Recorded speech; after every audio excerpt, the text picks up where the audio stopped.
Lord of the Flies, the shell, and the glasses. Piggy eyed the advancing figure carefully.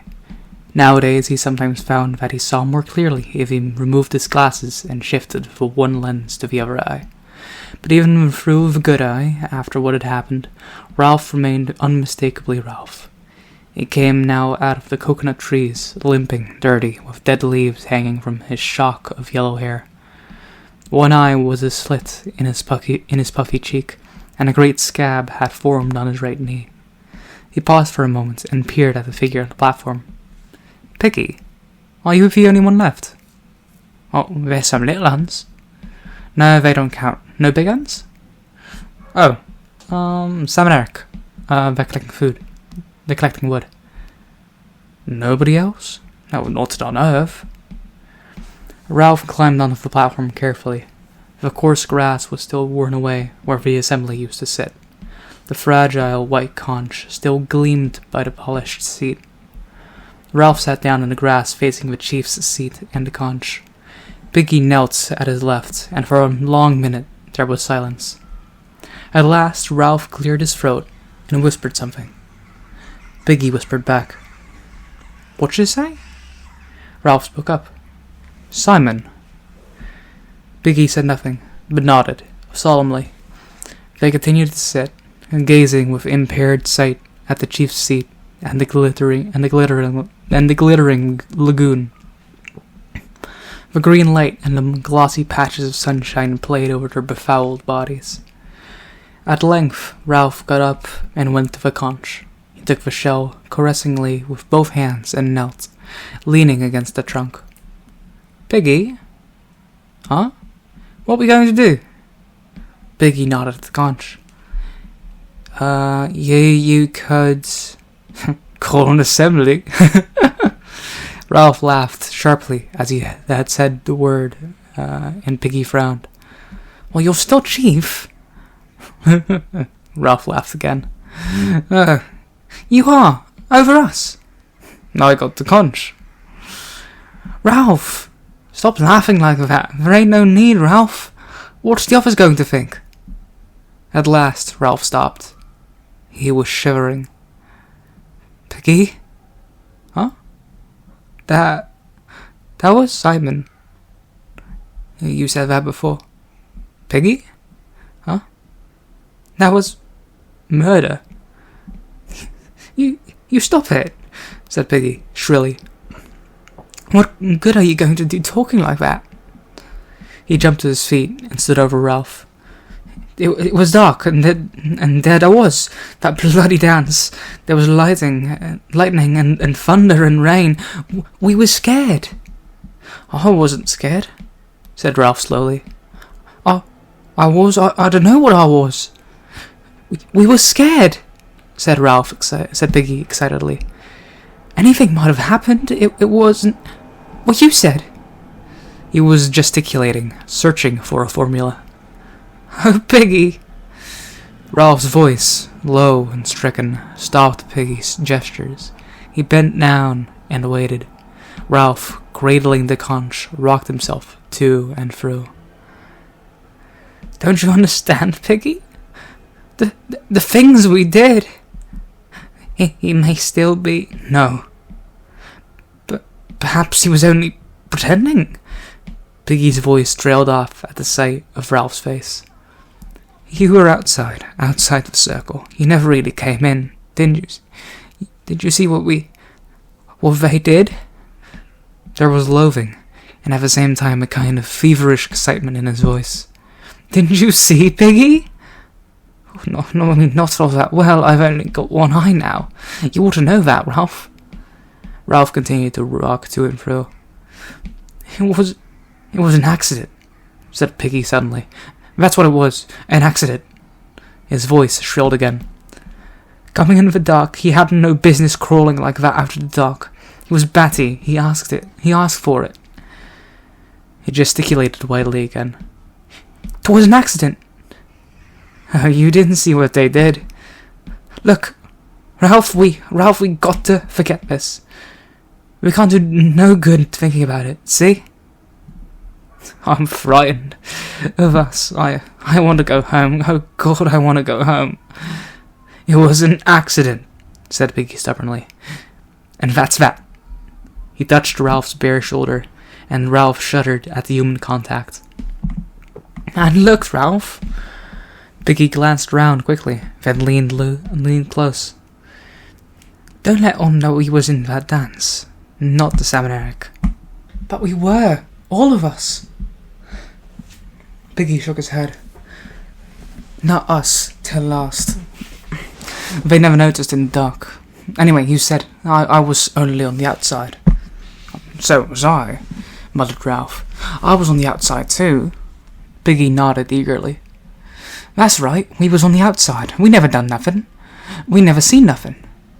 Piggy paused, then went on. We'll live on our own, the four of us. The four of us. We aren't enough to keep the fire burning. Well, we'll try. See? I lit it. Sam and Eric came dragging a great log out of the forest. They dumped it by the fire and turned to the pool. Ralph jumped to his feet. Hi, you two! The twins checked for a moment, then walked on. We're going to bathe, Ralph. I'll better get it over.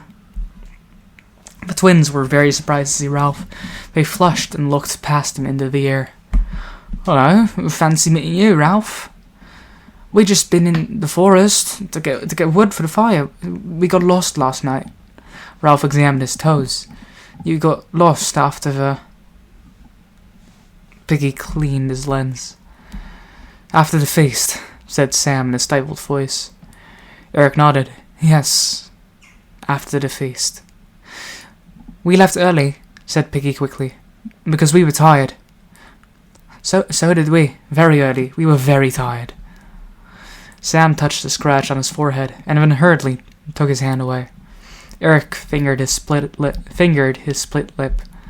Yes, we were very tired, repeated Sam. So we left early. Was it a good... The air was heavy with unspoken knowledge. Sam twisted, and the obscene word shot out of him. Dance? Memory of the dance that none of them had attended shook all four boys convulsively. We left early. When Roger came to the neck of land that joined the castle rock to the mainland, he was not surprised to be challenged. He had reckoned during the terrible night on finding at least some of the tribe holding out against the horrors of the island in the safest place. The voice rang out sharply from on high, where the diminishing crags were balanced one on another. Halt! Who goes there? Roger. Advance, friend. Roger advanced. You could see who I was. All the chief said we got to challenge everyone. Roger peered up. You can stop me coming if you wanted. Couldn't I? Climb up and see. Roger clambered up the ladder-like cliff. Look at this! A log had been jammed under the topmost rock, and another lever under that. Robert leaned lightly on the lever, and the rock groaned. A full effort would send the rock thundering down the neck of the land. Roger admired. He's a proper chief, isn't he? Robert nodded. He's going to take us hunting. He jerked his head in the direction of the distant shelters, where a thread of white smoke climbed up to the sky. Roger, sitting on the very edge of the cliff, looked somberly back at the island as he worked with his fingers at a loose tooth. His gaze settled on the top of the distant mountain, and Robert changed the unspoken subject. He's going to beat Wilfred. What for? Robert shook his head doubtfully. I don't know, he didn't say. He got angry and made us tie Wilfred up. He's been tied for hours, waiting. But didn't the chief say why? I never heard him. Sitting on the tremendous rock in the torrid sun, Roger received his news as an illumination. He ceased to work at his tooth and sat still, assimilating the possibilities of irresponsible authority. Then, without another word, he climbed down the back of the rocks towards the cave and the rest of the tribe. The chief was sitting there, naked to the waist, his face blocked out in white and red. The tribe lay in a semicircle before him. The newly beaten and untied Wilfred was sniffing noisily in the background. Roger squatted with the rest. "Tomorrow," went on the chief, "we shall hunt again." He pointed at this savage, at this savage and that with his spear. "Some of you will stay here to improve the cave and defend the gate. I shall take a few hunters with me and bring back meat. The defenders of the gate will see that the others don't sneak in." A savage raised his hand, and the chief turned a bleak, painted face toward him. "Why should I try to sneak in, chief?" The chief was vague but earnest. "They will. We'll try to spoil things we do, so the watchers at the gate must be careful. And then..." The chief paused. They saw a triangle of startling pink dart out, pass along his lips, and then vanish again. "And then the beast may try to come in. You remember how he crawled?" The semicircle shuddered and muttered in agreement. "He came disguised. He may come again, even though we gave him the head of our kill to eat. So watch and be careful." Stanley lifted his forearm off the rock and held up an interrogative finger. "Well, but we didn't we?" He squirmed and looked down. "No." In the silence that followed, each savage flinched away from his individual memory. No, how could we kill it?" Half relieved, half daunted by the implication of further terrors, the savages murmured again. "So, leave the mountain alone," said the chief solemnly, "and give it the head if you go hunting." Stanley flicked his finger again. "I expect the beast disguised itself." "Perhaps," said the chief. A theological speculation presented itself. "We'd better keep on the right side of him, anyhow. You can't tell what he might do." The tribe considered this, and then were shaken, as if by a flow of wind. The chief saw the effect of his words and stood abruptly. "But tomorrow we'll hunt, and then we've got meat, and we'll have a feast." Bill put up his hand. "Chief?" "Yes?" "What do we use for lighting the fire?" The chief's blush was hidden by the white and red clay. Into his uncertain silence, the tribe spilled their murmur once more. Then the chief held up his hands. "We shall take fire from the others. Listen, tomorrow we'll hunt and get meat. Tonight I'll go along with 2 hunters. Who'll come?" Maurice and Roger put up their hands. "Maurice?" "Yes, chief." "Where was their fire?" "Back at the old place by the fire rock." The chief nodded. "The rest of you can go to sleep as soon as the sun sets. But us 3, Maurice, Roger, and me, we've got work to do. We'll leave just before sunset." Maurice put up his hand. "But what happens if we meet?" The chief waved his objection aside. "We'll keep along by the sands. Then, if he comes, we'll do our dance again." "Only the 3 of us?" Again the murmur swelled and died away. Piggy handed Ralph his glasses and waited to receive back his sight. The wood was damp, and this was the 3rd time they had lighted it. Ralph stood back, speaking to himself. "We don't want another night without fire." He looked around, guiltily, at the 3 boys standing by. This was the first time he admitted the double function of the fire. Certainly, one was to send up a beckoning column of smoke, but the other was to be a hearth now, and comfort until they slept. Eric breathed on the wood till it glowed and sent out a little flame. A billow of white and yellow smoke reeked up. Piggy took back his glasses and looked at the smoke with pleasure. "If only we could make a radio. Or a plane. Or a boat for that matter." Ralph dredged in his fading knowledge of the world. "We might get taken prisoners by the Reds." Eric pushed back his hair. "Oh, they'd be better than..." He would not name people, and Sam finished the sentence for him by nodding along the beach. Ralph remembered the ungainly figure on the parachute. He said something about a dead man.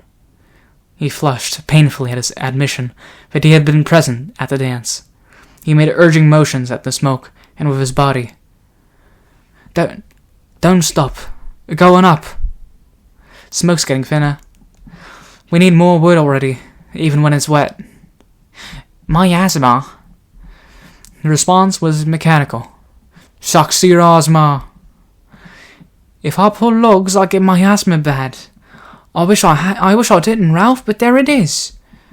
The three boys went into the forest and fetched armfuls of rotten wood. Once more the smoke rose, yellow and thick. Let's get something to eat. Together they went to the fruit trees, carrying their spears, saying little, cramming in haste. When they came out of the forest again, the sun was setting, and only embers glowed in the fire. And there was no smoke. I can't carry more wood, said Eric. I'm tired. Ralph cleared his throat. We kept a fire going up there. Up there it was small, but this has got to be a big one. Ralph carried a fragment to the fire and watched the smoke that drifted into the dusk. We've got to keep it going. Eric flung himself down. I'm too tired. And what's the good? Eric, cried Ralph in a shocked voice. Don't talk like that. Sam knelt by Eric. Well, what is the good? Ralph tried indignantly to remember. There was something good about a fire. Something overwhelmingly good. Ralph's told you often enough, said Piggy moodily. How else are we going to be rescued? Of course, if we don't make smoke. He squatted before him in the crowding dusk. Don't you understand? What's the good of wishing for radios and boats?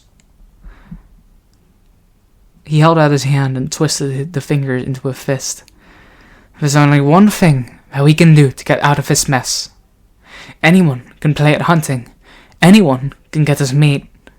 He looked from face to face, and at the moment of greatest passion and conviction, that curtain flapped in his head, and he forgot what he had been driving at. He knelt there, his fist clenched, gazing solemnly from one to the other. Then the curtain whisked back. Oh yes, we've got to go make smoke. And more smoke. But we can't keep it going, look at that! The fire was dying on them. Two to mind the fire, said Ralph, half to himself. That's 12 hours a day. Well, we can't get any more food. We can't get any more wood, Ralph. Not in the dark, not at night. We can light it every morning, said Piggy. Nobody ain't going to see smoke in the dark. Sam nodded vigorously. It was different when the fire was up there. Ralph stood up, feeling curiously defenseless with the darkness pressing in. Let the fire go then, for tonight. He led the way to the first shelter, which still stood, though battered. The bed leaves lay within, dry and nosy to the touch. In the next shelter, a little one was talking in his sleep. The four big uns crept into the shelter and burrowed under their leaves. The twins lay together, and Ralph and Piggy at the other end. For a while there was a continual creak and rustle of leaves as they tried for comfort. Piggy? Yeah? You all right? Suppose so. At length, save for the occasional rustle, the shelter was silent. An oblong of blackness relieved with brilliant spangles hung before them, and there was the hollow sound of surf on the reef. Ralph settled himself for his nightly game of proposing. Supposing they could be transported home by jet, then before morning they would land at a big airfield in Wiltshire. They would go by car. No, for things to be perfect, they would go by train. All the way down to the Devon and take that cottage again. Then, at the foot of the garden, the wild ponies would come and look over the wall. Ralph turned restlessly into the leaves. Dartmoor was wild, and so were the ponies, but the attraction of wilderness had gone. His mind skated to a consideration of the tamed town where savagery could not set foot. What could be safer than a bus centered with its lamps, and what could be safer than the bus centered with its lamps and wheels? All at once, Ralph was dancing round a lamp standard. There was a bus crawling out of the bus station, a strange bus. "Ralph, Ralph! What is it? Don't make noise like that." "Sorry." From the darkness of the further end of the shelter came a dreadful moaning, and they shattered the leaves in their fear. Sam and Eric, locked in an embrace, were fighting each other. "Sam! Sam! Hey, Eric!" Presently, all was quiet again. Biggie spoke softly to Ralph. "We've got to get out of this." "What do you mean?" "Get rescued." For the first time that day, and despite the crowding blackness, Ralph sniggered. "I mean it," whispered Piggy. "If we don't get home soon, we'll be balmy. Round the bend, bum happy. Crackers." Ralph pushed the damp tendrils of hair out of his eyes. "You write a letter to your auntie?" Piggy considered this solemnly. "I don't know where she is now, and I haven't got an envelope and a stamp, and there isn't a mailbox or a postman."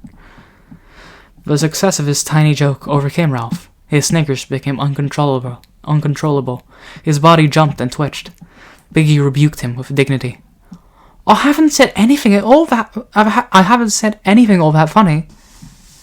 Ralph continued to snigger, though his chest hurt. His twitchings exhausted him till he lay, breathless and woebegone, waiting for the next spasm. During one of these pauses, he was ambushed by sleep. "Ralph, you've been making noise again. Do be quiet, Ralph, because—" Ralph heaved over among the leaves. He had reason to be thankful that his dream was broken, for the bus had never been nearer and more distinct. "Why? Because—" "Be quiet and listen." Ralph lay down carefully, to the accompaniment of a long sigh from the leaves. Eric moaned something, and then he lay still. The darkness, save for the useless oblong of stars, was blanket thick. "I can't hear anything. There's something moving outside." Ralph's head prickled. The sound of his blood drowned all else, and then subsided. "I still can't hear anything." Listen for a long time." Quite clearly and emphatically, and only a yard or so away from the back of the shelter, a stick cracked. The blood roared again in Ralph's ears. Confusing images chased each other through his mind. A composite of these things was prowling around the shelters. He could feel Piggy's head against his shoulder, and the convulsive grip of a hand. "Ralph! Ralph! Shut up and listen!" Desperately, Ralph prayed that the beast would prefer lit ones. A voice whispered horribly outside. "Piggy, Piggy." It's come! It's real!" gasped Piggy. He clung to Ralph and reached to get his breath. "Piggy, come outside. I want you, Piggy." Ralph's mouth was against Piggy's ear. "Don't say anything." "Piggy, where are you, Piggy?" Something brushed against the back of the shelter. Piggy kept still for a moment. Then he had his asthma. He arched his back and crashed among the leaves with his legs. Ralph rolled away from him. Then there was a vicious snarling in the mouth of the shelter, and the plunge and thump of living things. Someone tripped over Ralph, and Piggy's corner became a complication of snarls and crashes and flying limbs. Ralph hit out. Then he, and what had seemed like a dozen others, were rolling over and over, hitting, biting, scratching. He was torn and jolted round, found fingers in his mouth, and bit them. A fist withdrew, and it came back like a piston, so that the whole shelter exploded into light. Ralph twisted sideways on top of a writhing body, and felt hot breath on his cheek. He began to pound the mouth below him, using his clenched fist as a hammer. He hit with more and more passionate hysteria as the face became slippery. A knee jerked up between his legs and he fell sideways, busying himself with his pain, and the fight rolled over him. Then the shelter collapsed with smothering finality, and the anonymous shapes fought their way out and through. Dark figures drew themselves out of the wreckage and flitted away, till the screams of the little ones and Piggy's gasps were once more audible. Ralph called out in a quavering voice. "Oh, you little ones, go to sleep. We've had a fight with the others. Now, go to sleep." Sam and Eric came close and peered at Ralph. "Are you two alright?" "I think so. I got busted." "So did I. How's Piggy?" They hauled Piggy clear of the wreckage and leaned him against the tree. The night was cool and purged of immediate terror, and Piggy's breathing was a little easier. "Did you get hurt, Piggy?" "Not much." "That was Jack and his hunters," said Ralph bitterly. "Why can't they just leave us alone?" We gave them something to think about," said Sam, honestly compelled him to go on. "At least you did. I got mixed up with myself in a corner." "I gave one of them what for," said Ralph. I smashed him up all right. He won't want to come and fight us again in a hurry." "So did I," said Eric. "When I woke up, one was kicking me in the face. I got an awful bloody face, I think, Ralph. But I did him in the end." "What did you do?" "Oh, I got my knee up," said Eric with simple pride. And I hit him in the pills. You should have heard him holler. He would come back in a hurry either, so he didn't do too badly." Ralph moved suddenly in the dark. Then he heard Eric working his mouth. "What's the matter?" "Oh, nothing, just a tooth loose." Piggy drew up his legs. "You all right, Piggy?" I thought they wanted to conch." Ralph trotted down to the pale beach and jumped onto the platform. The conch still glimmered by the chief's seat. He gazed for a moment or two, and then went back to Piggy. "They didn't take the conch." "Oh no, they didn't come for the conch. They came for something else." "Oh, Ralph, what am I going to do?" Far off along the stave of the beach, 3 figures trotted toward the castle rock. They kept away from the forest and down by the water. Occasionally, they sang softly. Occasionally, they turned cartwheels down by the moving streak of phosphorescence. The chief led them, trotting steadily, exulting in his achievement. He was a chief now, in truth, and he made stabbing motions with his spear.